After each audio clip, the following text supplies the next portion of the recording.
Greetings, welcome to Facts About Everything. I'm your host, James Egan. A couple of weeks ago, I did a video about the X-Men, and at the end, I said, let me know which of the X-Men you want me to talk about, and I'll do a video about that character. Just to be fair, I'm just going to pick the very first X-Men that somebody asked me to do on that video. So let's have a look.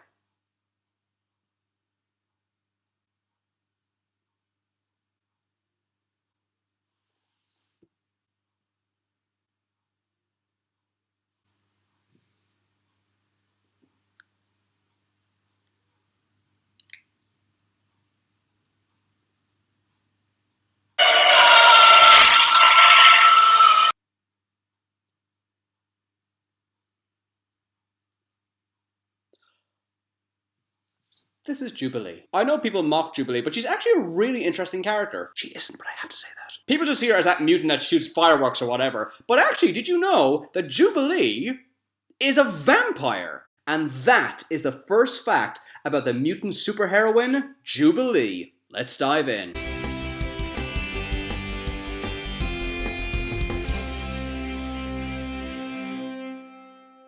Her real name is Jubilation Lee. Oh my god. I don't enjoy making fun of you, but Jubilee's real name is Jubilation Lee. Are you even trying? Jubilee debuted in Uncanny X-Men number 244 in 1989. The story was called Ladies' Night. She joined the X-Men the same year in Uncanny X-Men 251. This comic is famous as it's the same one where Wolverine is crucified, which is weird because Jubilee gets crucified in another issue, and so does this guy. Wow, a lot of mutants get crucified. Frankly, one is too many. Even diehard X-Men fans don't know what Jubilee's power is. They just say she shoots fireworks. The actual term is she projects plasmoids, which is the scientific term for magnetic plasma. Plasma is the same energy that can be found in neon or bolts of lightning. Jubilee suffers from dyscalculia. This means that she's unable to understand math. Not only has she been a member of the X-Men, but she's also joined X-Corps, New Warriors, and Generation X. She lost her mutant powers after a reality warping effect left most mutants on Earth powerless. After she lost her powers, she joined the New Warriors and took on the name Wandra. She's excellent at rollerblading. She is played by Lana Condor in the 2016 film X-Men Apocalypse. I got it.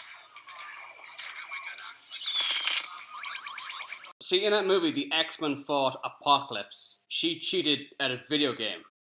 That's what she brought to the table. She also appeared in the original X-Men films, but you didn't even notice, did you? Because of her Asian heritage, some readers thought Jubilee was a racist stereotype since her mutant power resembles fireworks. Because China, fireworks, the whole thing. Even though modern fireworks, the way we know them, like with the whistles and the colours and all that stuff, is actually from Italy, not China, but that's neither here nor there. Okay, I've gone on and on long enough. You might be wondering, what the hell did I mean when I said she's a vampire? Well, you see, she was bitten by Dracula's son, Zaris, and was turned into a vampiric being. She has all the conventional strengths and weaknesses of a vampire. Despite this, she attempts to lead a normal life by wearing sunblock, and her car has UV protection to protect her from harmful rays. She discovered a baby in Budapest and became its legal guardian. She named the child Shogo. Okay, I've explained how she became a vampire, but why? I mean, from a writing point of view, why would you change an X-Men into a vampire? It just seems very random. The reason why is because Jubilee is the most well-known young X-Men because she was only a kid when she appeared in the X-Men cartoon. So kids naturally gravitated towards her. But as the years go on, she's gonna get older and older. Like all the X-Men, like Cyclops and Jean Grey, were only 15 when they joined the team, and now they're in their 30s. And what is one of the side effects to vampirism? Immortality. She will never age, so she'll always look like a teenager or a young adult. So basically Marvel did this to force young readers to relate to her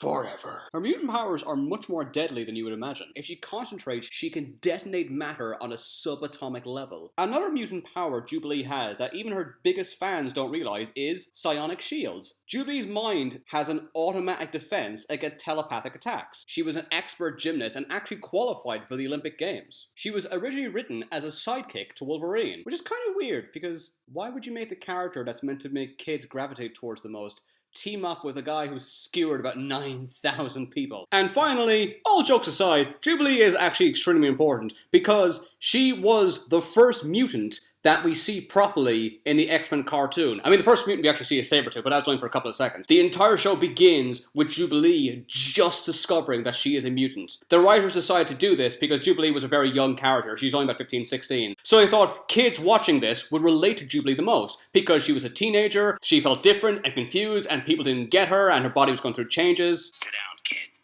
You're not going. I'm not a kid anymore. I'm one of you, one of the X-Men, and it means more to me than anything in the world. So she seemed like the character that audiences would relate to the most. Which does make sense, because the show probably wouldn't work if somebody like Wolverine was the lead. I mean, you, as a 6-year-old, couldn't watch a show just going, that reminds me of Weapon X. Thanks for watching, it's over, thank God. Don't forget to subscribe, and please let me know if there's any other X-Men characters you want me to do a video about.